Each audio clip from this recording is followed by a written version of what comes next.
Bienvenue sur Cœur de Trailer, le podcast qui t'aide à courir mieux, plus loin, plus longtemps et toujours avec plaisir. Je suis Barbara, coach diplômée et fondatrice de To Believe Coaching. Passionnée de développement personnel, de yoga, mais surtout de trail running, j'aide les sportifs à atteindre un équilibre entre performance et bien-être. À travers ce podcast, je souhaite partager avec toi mes connaissances et mes expériences de coach professionnel, mais aussi de traileuse, pour que tu puisses progresser en course tout en prenant soin de ton corps et de ton esprit.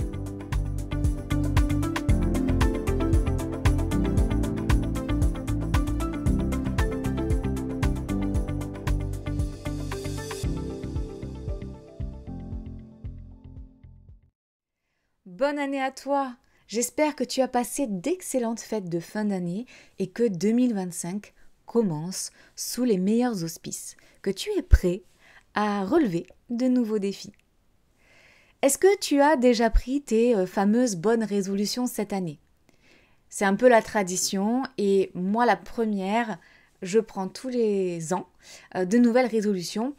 Et ces fameuses résolutions, elles disparaissent dès fin janvier ou début février. En gros, je ne les tiens pas sur toute l'année. Aujourd'hui, j'ai envie qu'on fasse les choses un petit peu autrement. C'est le titre de l'épisode. Pas de résolutions vagues ou irréalistes qui ne survivent pas à l'hiver, mais ici on va parler d'objectifs concrets, motivants et surtout durables. Dans cet épisode, je vais t'aider à transformer cette nouvelle année en une année pleine de sens, en une année pleine de progression. Et tu verras que ce n'est pas juste dans ta pratique du trail, mais aussi dans ton bien-être global. On va évidemment s'appuyer sur ce qu'on a déjà vu dans les épisodes précédents. Comme ça, si tu les as déjà écoutés, ça te fera un petit rappel des essentiels. Et si c'est ta première fois avec moi aujourd'hui, déjà merci pour ta confiance, bravo pour cet engagement. Cet épisode te permettra d'avoir toutes les bases pour courir mieux, plus loin, plus longtemps et toujours avec plaisir.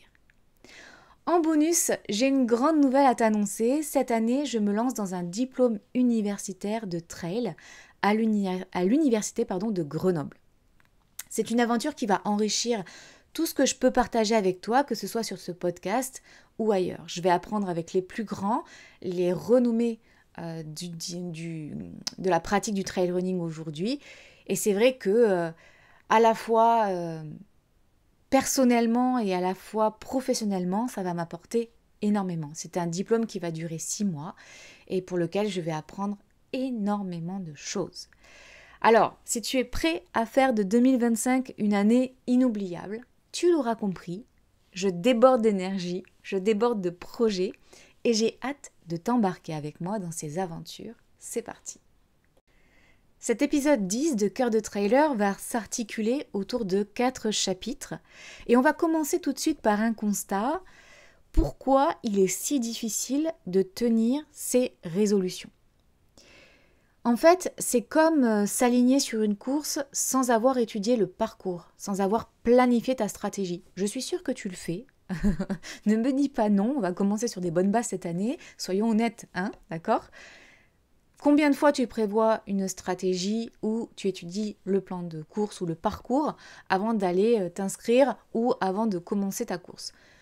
Je pense que ce n'est pas 100% du temps. Tu pars motivé, certes, tu pars toujours trop vite, on est d'accord, et finalement tu te perds au sens propre comme au figuré parfois, et tu t'épuises, tu te poses 10 000 questions, tu subis ta course et jusqu'à la ligne d'arrivée, si tu n'abandonnes pas avant. Les 3 principales raisons sont que tu as des objectifs qui sont flous ou irréalistes, que tu as un manque d'habitude solide et que tu as des objectifs qui sont déconnectés du sens que tu vas leur donner, de ton pourquoi. Les objectifs flous et irréalistes, c'est par exemple je veux courir plus cette année. D'accord, mais ça veut dire quoi courir plus cette année? Combien de kilomètres? Combien de sorties par semaine? Si ton objectif il n'est pas précis, il n'est pas actionnable. Tu ne peux pas mettre en place des actions pour le réussir, puisque de toute façon, il n'est pas mesurable. Dans l'épisode 6, on a parlé de la motivation comme étincelle, d'accord ? Ce sont les habitudes qui te permettent de tenir sur la durée, donc la discipline. Donc sans une routine, sans une habitude solide, tu vas vite perdre le fil en fait. Et tu vas baisser en motivation parce que tu ne vas pas pouvoir atteindre ton objectif. Et ton pourquoi, il est hyper important. On l'a vu sur plusieurs épisodes. Si tu ne sais pas pourquoi tu veux atteindre un objectif, tu n'auras pas la force de continuer quand ça devient difficile. Ton pourquoi, c'est ton moteur. Ça va avec la motivation, ça va avec ta force de mettre en place une discipline et derrière pour obtenir un objectif réaliste.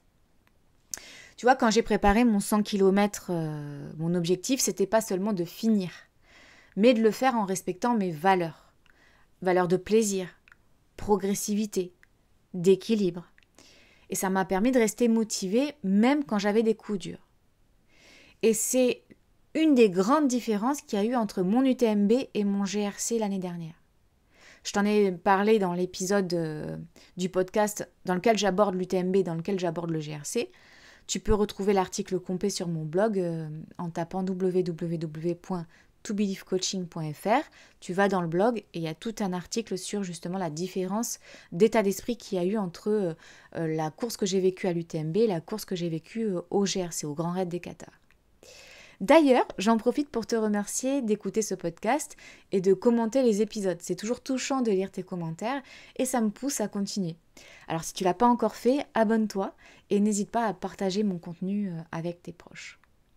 Donc la différence qu'il y a eu entre l'UTMB et le GRC, c'est qu'à l'UTMB, j'y étais pas pour les bonnes raisons. J'ai manqué ce pourquoi, ces valeurs, et j'ai abandonné au 75e kilomètre quand ça devenait trop difficile. Alors qu'au GRC, j'ai vécu une course qui était vraiment pas parfaite, mais qui m'a permis d'aller au bout. Alors que la nuit a été très compliquée et que j'ai vécu des moments très difficiles. Et la différence vraiment entre ces deux courses-là, ça a été le respect de mes valeurs, de mon pourquoi, et d'avoir vraiment en tête cette idée d'objectif réaliste. Donc tu vas me dire, oui, c'est bien d'aborder le pourquoi les résolutions échouent souvent, donc avec des objectifs flous, un manque d'habitude solide et déconnecté de son pourquoi. Mais comment on fait du coup pour respecter ça? Donc pour éviter les erreurs classiques, on va utiliser une méthode qui est utilisée par tous les gestionnaires de projet, qui est utilisée par une méthode de tous les coachs. C'est la méthode SMART. On en a déjà parlé dans les épisodes précédents et moi je l'ai apprise lors de mon master de coaching professionnel. Mais j'en ai vraiment saisi le sens que plusieurs années plus tard, après de nombreuses expériences de coaching, mais aussi grâce à d'autres collaborateurs qui avaient des approches un petit peu différentes. Tu sais, en tant qu'entrepreneur et professionnel de l'accompagnement, en fait, je suis sans cesse en train de me former pour apporter le meilleur de moi-même et surtout de nouvelles connaissances à mes clients. Et souvent, aller voir ce qui se passe ailleurs et sortir un peu de sa zone d'habitude, ça permet de mettre en perspective ce que tu sais ou penses savoir.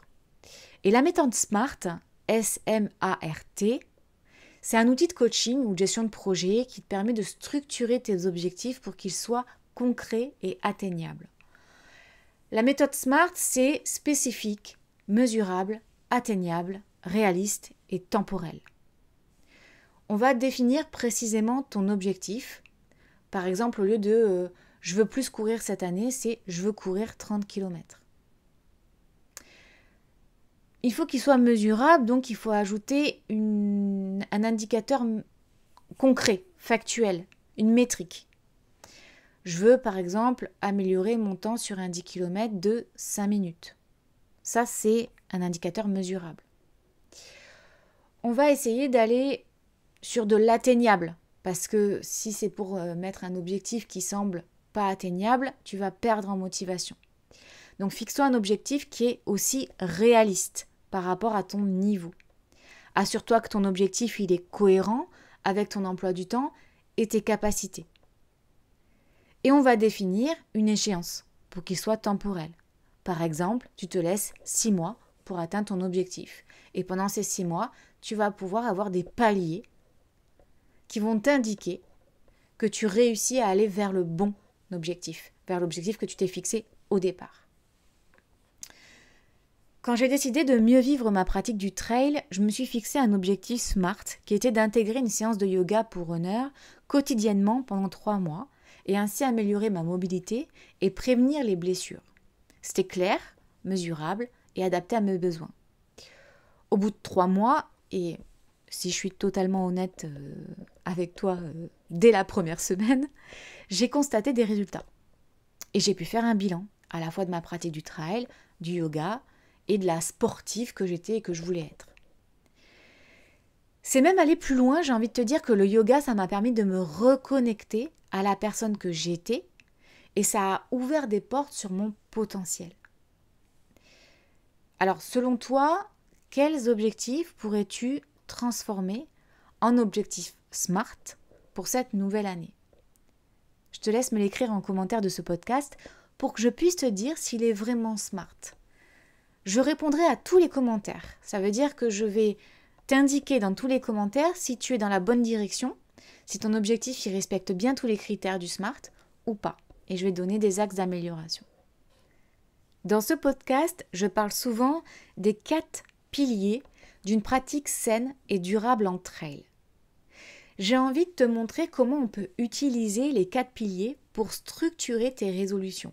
Maintenant que tu as établi un objectif SMART, spécifique, mesurable, atteignable, réaliste dans un temps donné, que ça répond à un pourquoi, donc que tu as un sens à cet objectif précis, et que tu vas pouvoir mettre en place des actions concrètes pour atteindre cet objectif, je vais te montrer que tu peux utiliser les 4 piliers pour justement renforcer ta motivation et derrière ta discipline à atteindre cet objectif-là. Les 4 piliers, c'est le développement personnel, la préparation mentale, la préparation physique et la stratégie opérationnelle. Et c'est d'ailleurs comme ça que sont structurés les épisodes de Cœur de Trailer. Chaque semaine, j'aborde un sujet en lien avec la saison du trailer. Donc là, en l'occurrence, c'est la nouvelle année et les nouvelles résolutions. D'accord ? Et par le biais d'un de ces piliers, je vais pouvoir structurer mon épisode. Aujourd'hui, on aborde le sujet de la nouvelle année avec plutôt une vision développement personnel. Mais j'aurais très bien pu commencer nouvelle année, nouvelle résolution par de la préparation physique ou de la stratégie opérationnelle, par exemple, comment faire une planification annuelle dès aujourd'hui. Mais j'ai décidé d'avoir une vision beaucoup plus globale. Et pour te permettre de mieux voir les choses, je te propose qu'on utilise les 4 piliers pour structurer une de tes résolutions cette année. Et le mieux, ça serait que tu utilises l'objectif SMART que tu as déterminé juste avant. Donc commençons par le développement personnel. On va revenir à ton pourquoi. Pourquoi tu fais du trail ? Pour le plaisir, pour la performance, pour le défi ? Ça, c'est une question que tu dois te poser. Et tu dois vraiment être honnête envers toi-même pour avoir la bonne réponse. Parce que, comme je te l'ai dit plus haut dans le chapitre 1, ton pourquoi, c'est ton moteur. Et c'est ce qui te permet de continuer, même quand les jambes brûlent ou que la motivation baisse. Pour bien définir le pourquoi, il faut vraiment aller creuser au fond du fond du fond. Donc, il faut prendre 5 minutes, tu te poses là, devant ton bureau ou devant, je sais pas moi, un feu de bois, s'il fait froid chez toi, ou même assis sur un rocher au bord d'un lac en pleine montagne. Et tu vas utiliser l'exercice qui est un outil très puissant qui s'appelle les 5 pourquoi. Les 5 pourquoi, comment ça marche ? L'idée, elle est relativement simple. Tu te poses une question de départ qui commence par pourquoi. Donc là, en l'occurrence, c'est pourquoi je fais du trail. Et puis, petit à petit, tu creuses en te demandant encore pourquoi 5 fois de suite, en fonction de la réponse. Chaque réponse t'amène à un niveau un petit peu plus profond de compréhension. C'est un exercice de réflexion qui te connecte à tes valeurs et à ce qui te motive vraiment. Je vais te donner un exemple concret et je vais essayer de ne pas faire les 5 pourquoi parce que je n'ai pas envie de te donner les réponses. Parce que ça serait des réponses qui ne seraient pas en lien avec toi-même et j'ai vraiment envie que tu fasses l'exercice pour te connecter à tes vraies valeurs. Donc si je prends la question basique de pourquoi je fais du trail, ça peut être la réponse parce que j'aime courir dans la nature. Pourquoi j'aime courir dans la nature ? Parce que ça me détend et ça me permet de me déconnecter du quotidien, du stress du quotidien. Ok. Du coup, pourquoi j'ai besoin de déconnecter du stress du quotidien ? Parce que j'ai un travail exigeant et j'ai besoin d'un équilibre pour rester en forme mentalement. Et là, on va partir sur des profondeurs, c'est-à-dire pourquoi cet équilibre est important pour toi. Parce que je vais être en bonne santé, etc., etc., etc. Et tu te poses encore une dernière question qui est encore plus essentielle pour toi, qui va un peu plus en profondeur du pourquoi. Avec cet exercice, tu passes d'une réponse générale, de parce que j'aime courir dans la nature, à une raison profondément ancrée dans tes valeurs personnelles, qui peut être par exemple parce que je veux être un modèle pour mes enfants, je veux vivre une vie pleine de sens, etc., etc.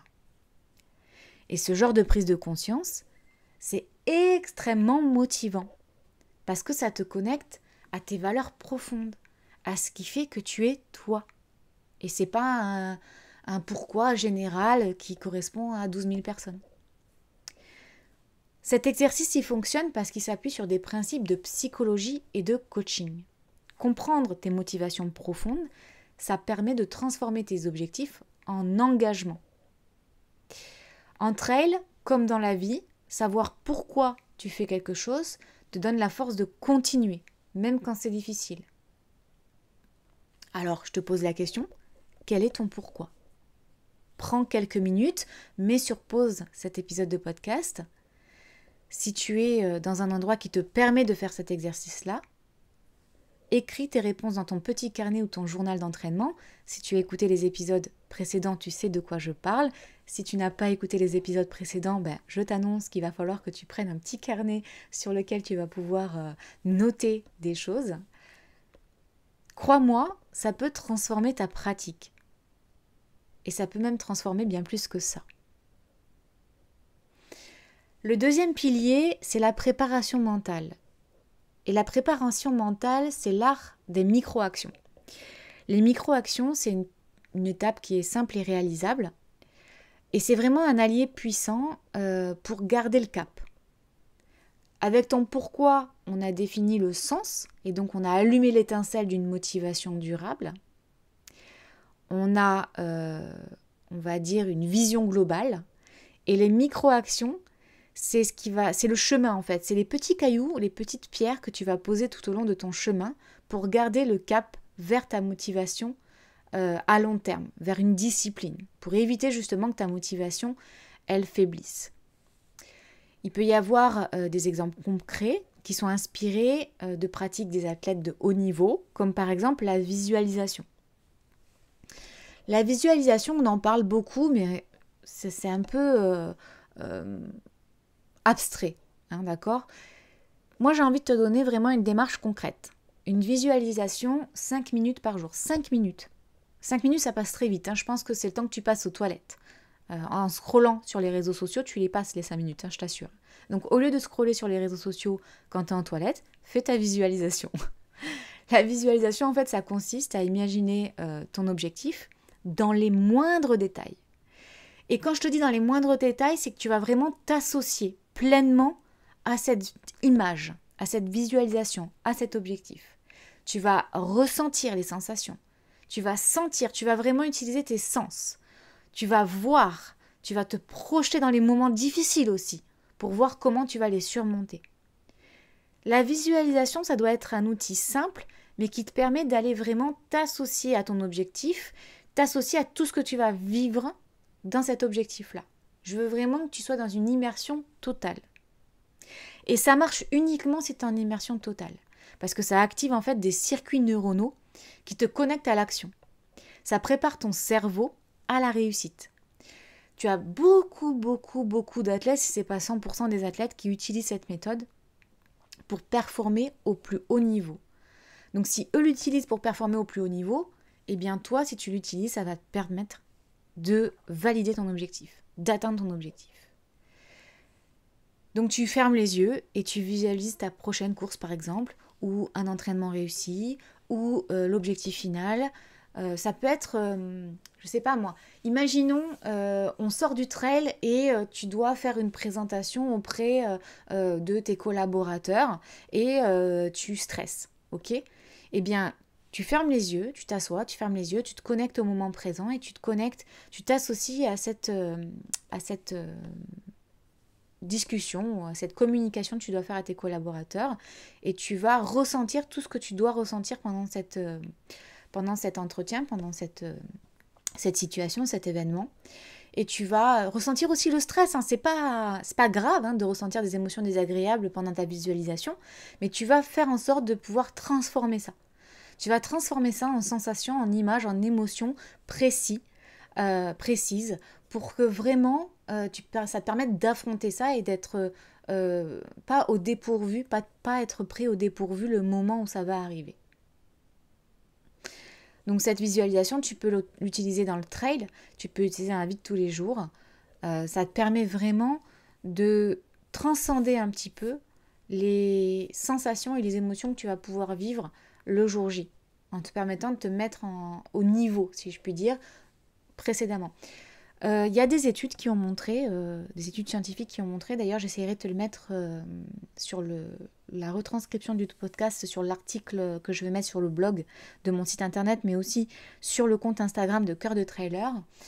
Il y a des études qui ont montré qu'il y avait très peu de différence entre une situation vécue réellement et une situation imaginée de toute pièce. C'est-à-dire que ton cerveau, il fait difficilement la différence entre ce que tu imagines et ce que tu vis. Je donne un exemple. Quand tu penses là à quelque chose qui te fait très plaisir, par exemple la nourriture, tu vas penser à un plat que tu aimes particulièrement, quelque chose dont tu as vraiment envie, tu vois.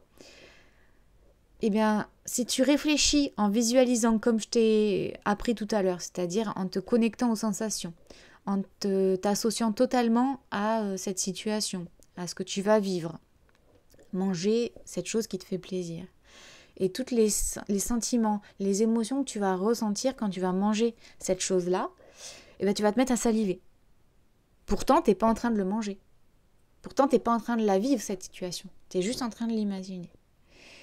Et souvent, on dit aussi que il vaut mieux manger une pâtisserie, parce que si tu ne fais que culpabiliser le fait que tu penses à manger cette pâtisserie, tu vas grossir 2 fois plus.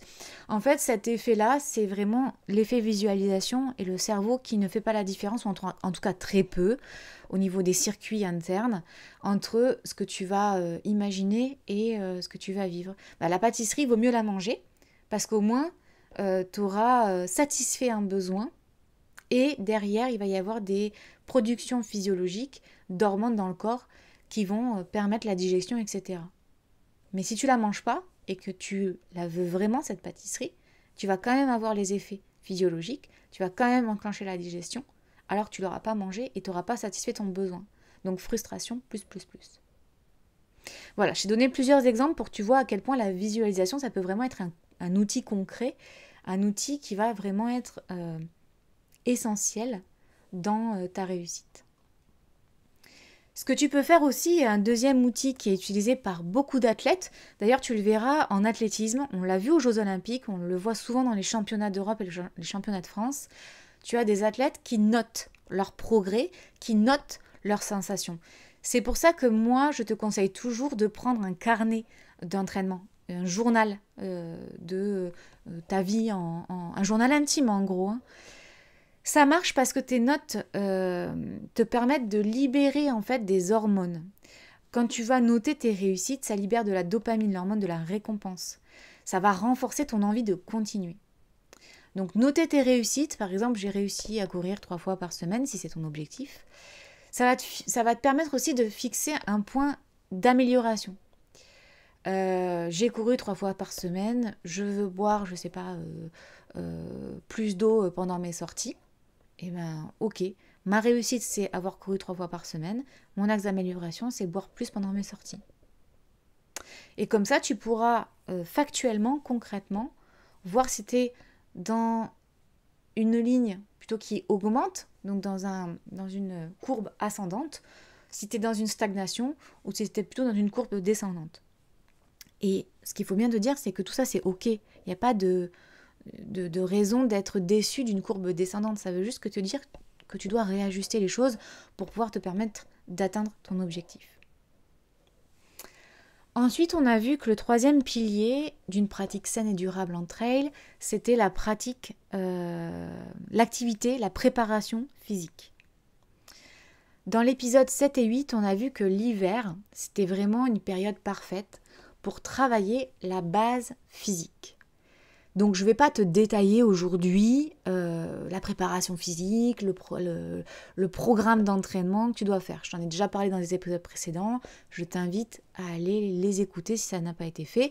Et si tu n'as pas pris de notes ou si tu n'as pas mis en place ces conseils-là, eh bien, va réécouter cet épisode pour pouvoir mettre en place le programme d'entraînement que je t'ai conseillé.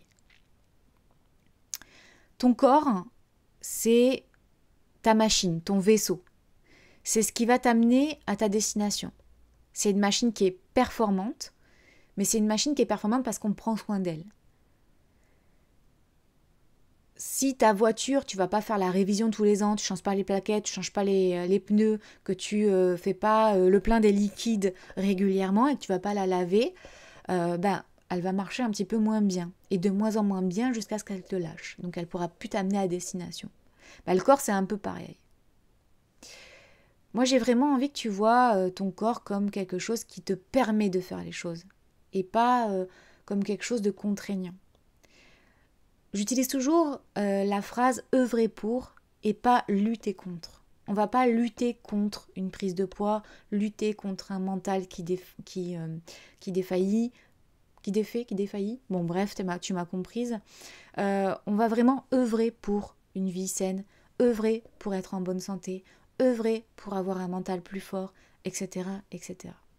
Cet état d'esprit-là, il est plus positif. Tu utilises vraiment quelque chose, un renforcement positif, et ça va te permettre justement de voir les choses de manière différente. Concentre-toi pour de la préparation physique sur des séances de renforcement musculaire pour être solide, pour rester en bonne santé. De plus en plus d'études montrent que c'est par la force, par le renforcement musculaire, que tu vas vieillir en bonne santé physique. Et donc que tu vas être aussi plus performant dans ta pratique. Oui, il faut travailler aussi la VMA, la vitesse maximale aérobie, pour améliorer ta capacité aérobie et ton système cardiovasculaire.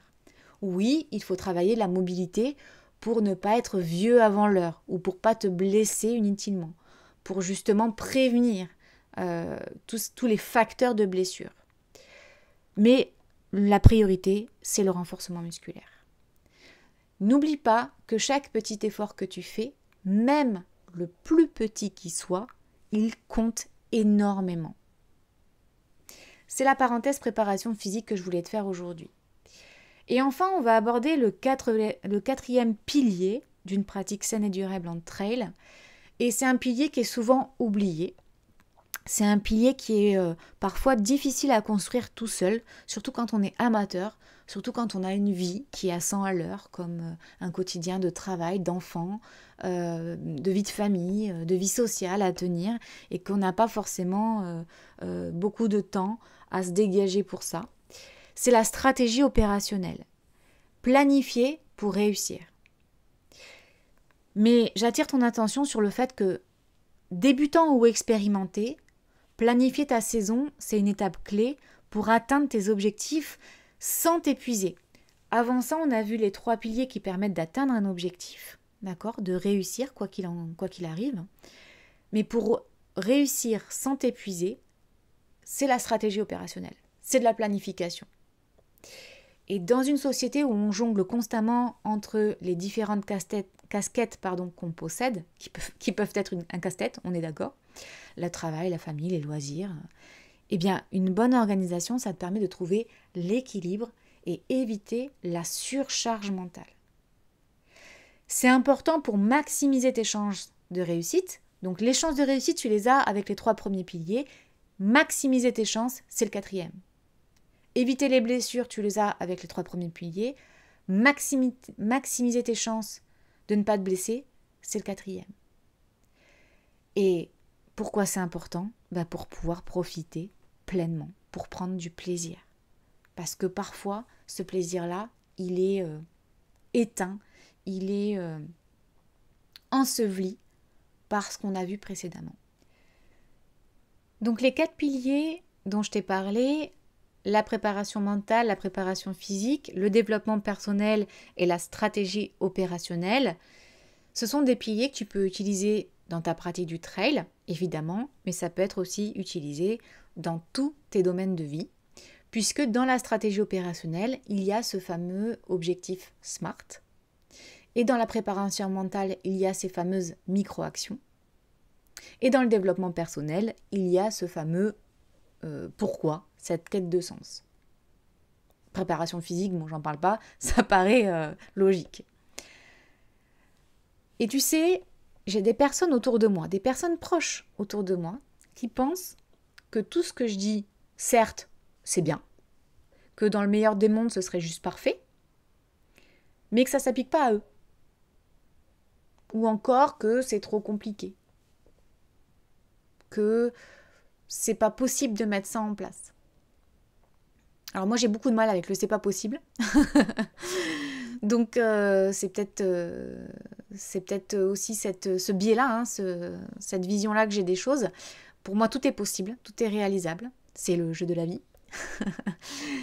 Mais si tu n'arrives pas à atteindre tes objectifs, si tu n'es pas satisfait, ou si tu remplis pas tes besoins et que tu ressens des émotions désagréables continuellement, ben, se dire que c'est pas pour toi, que ça s'applique pas à toi, que c'est trop compliqué, je suis désolée de te le dire, mais c'est des excuses. C'est des excuses, pardon, pour pas te remettre en question. C'est des excuses pour te complaire dans cette situation-là. Tu dois certainement en retirer un bénéfice secondaire. Alors on appelle bénéfice secondaire en fait quelque chose qui va te permettre de répondre à d'autres besoins, mais qui n'est pas forcément positif. Je te donne un exemple, quelqu'un qui se plaint sans arrêt, et tu lui donnes des conseils ou tu essaies de l'accompagner pour que cette personne aille mieux et qu'elle arrête de se plaindre, et que finalement tu auras beau lui donner tous les conseils du monde, tu auras beau l'accompagner au mieux, et elle aura beau aller voir quelqu'un pour aller mieux, ça n'ira jamais, jamais, jamais. Eh bien parce que ça, le bénéfice secondaire qu'elle en retire, cette personne-là, c'est que tu es là. Tu es là pour elle. Donc forcément, elle ne va pas aller mieux. Alors ça ne veut pas dire qu'il faut l'abandonner.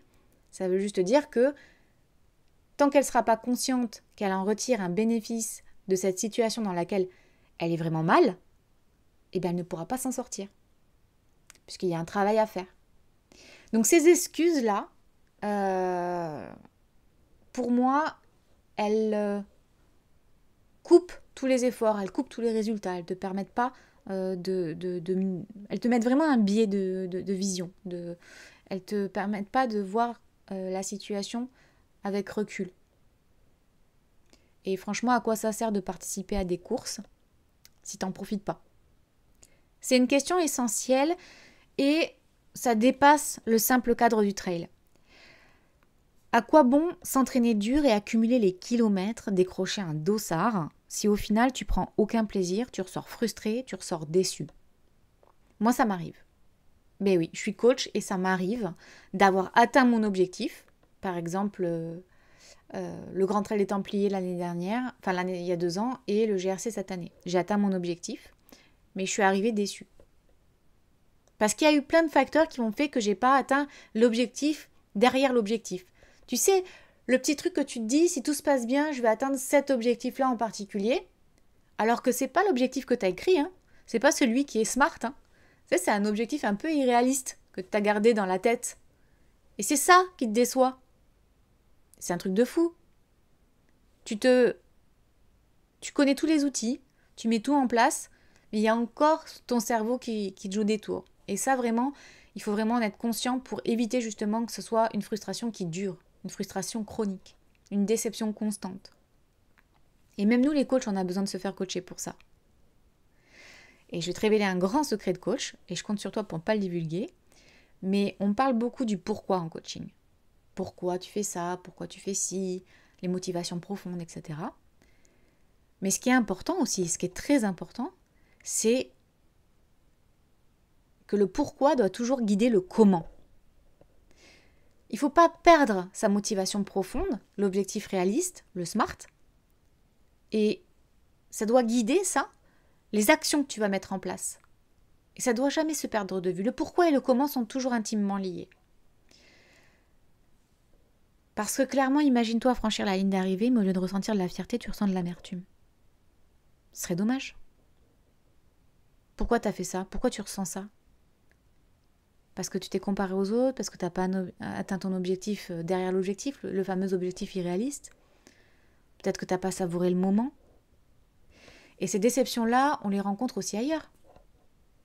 Dans un job qui ne te correspond plus, dans une relation où tu t'épuises, dans une routine qui ne te laisse plus respirer. Parce qu'il faut la tenir. Il faut tenir bon. Il faut être fort. À quoi bon courir après des objectifs professionnels, familiaux, sportifs, si à la fin tu te sens vide? Si à la fin tu te sens déconnecté de ce qui compte vraiment pour toi? Le pourquoi doit toujours guider le comment. Réussir, c'est pas cocher une case ou impressionner les autres, c'est être en phase avec ce qui te fait vibrer. Participer à une course, c'est pas qu'un chrono, c'est une aventure personnelle, un moment de dépassement et surtout une manière de te reconnecter avec ce qui te motive profondément. Pose-toi les bonnes questions, comme je te l'ai appris dans les chapitres précédents de ce 10e épisode de Cœur de Trailer. Pourquoi je cours? Pourquoi je m'entraîne? Qu'est-ce qui me permet d'en profiter pleinement? Le pourquoi doit toujours guider le comment. Le chemin compte tout autant que la destination. Et c'est en répondant à ces questions avec honnêteté et respect envers toi-même que tu trouveras les clés d'une motivation durable et d'une discipline nécessaire à avancer sans perdre de vue ce qui rend la course et la vie plus généralement véritablement enrichissante. Il est temps d'aborder la 4e partie de ce podcast, apprendre à s'adapter et progresser. Une nouvelle année, c'est aussi une opportunité d'apprendre. Comme je te l'ai dit en début d'épisode, je commence le diplôme universitaire de trail cette année. C'est ma façon de continuer à évoluer pour moi, pour toi, en tant que professionnel. Alors je te pose la question, toi, qu'est-ce que tu aimerais apprendre cette année? Peut-être mieux écouter ton corps, mieux planifier tes entraînements, intégrer de nouvelles habitudes pour ton bien-être global, mieux gérer ces phases entre tous tes domaines de vie, vie familiale, vie sportive, travail, etc. Et donc cette 4e partie de Cœur de Trailer, on va l'aborder sous l'angle d'un challenge. Tu le sais, toutes les semaines, je te propose un défi à relever. Et si tu as suivi mes enseignements, tu dois savoir pourquoi j'ai à cœur de te mettre en action à chaque épisode. Alors pour cette semaine, je te propose un défi simple, mais un défi puissant. Tu vas écrire 3 résolutions avec la méthode SMART. Pas 1, mais 3. Tu vas écrire un objectif SMART pour une pratique de trail, pour ta pratique de trail. Tu vas écrire un objectif SMART qui correspond à une résolution pour ton bien-être global. Et tu vas écrire une 3e résolution avec la méthode SMART pour ton développement personnel. Donc, 3 résolutions, 3 objectifs SMART pour la pratique du trail, le bien-être global et le développement personnel. Ça te permettra de mettre en perspective les 4 piliers d'une pratique saine et durable en trail. Partage-les-moi en commentaire du podcast ou en commentaire sur la retranscription du podcast sur mon blog ou sur le compte Instagram de Cœur de Trailer. J'ai hâte de te lire et surtout j'ai hâte de t'encourager dans ton objectif. Il est temps de terminer cet épisode de Cœur de Trailer, ce 10e épisode, mais c'est surtout le premier épisode de l'année. Et 2025, c'est ton année. Fais-en une année pleine de sens, fais-en une année d'apprentissage, de progression. Rappelle-toi que chaque petit pas compte et chaque effort alimente ton cœur de trailer. Merci d'être là, de faire partie de cette belle communauté. Encore une fois, c'est ton soutien qui fait vivre ce podcast. Alors abonne-toi, commente, partage. Et si tu as besoin, tu peux retrouver les transcriptions des épisodes sur mon blog, sur le compte Instagram de Cœur de Trailer.